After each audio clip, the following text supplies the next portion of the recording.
beşiğinde esirgemez canını cesur yangın söndüren. Yollarını gözleyir körpesi beşiğinde, uca eder başını mağrur yangın söndüren.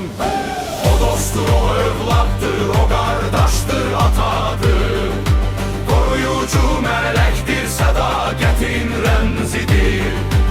O dövüşken ruhludur, seni keskin baltadır. Vətən üçün döyüşmek tükenmeyen ezmidir.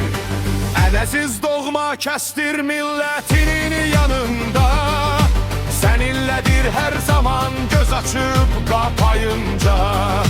Qanında var igidlik, qorxu yoxdur canında. Xalqına xidmətidir işi ömür boyunca. Alovda aşkın var demez, felaket ondan kaçar. Qəhrəmandır her zaman milletinin gözünde. Təbəllüşlə, güçlə gələcəyə yol açar. Ölümə dik baxandır, təbəssüm var üzündə.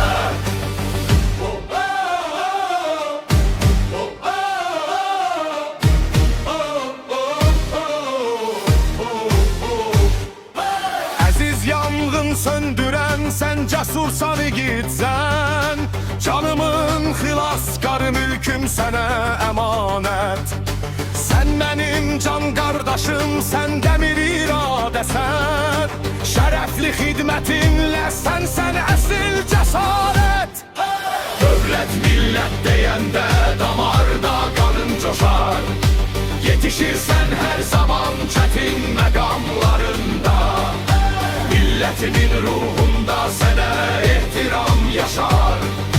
Sənin qoxmaz vüqarın axır damarlarında. Sen ey yangın söndüren, tükenmesin güdüretin. Zaman nurani her an seninle bir yoldadır. Bu müqəddəs peşenin uğrundaki zəhmətin yorğun etmesin seni, zaferimiz oddadır.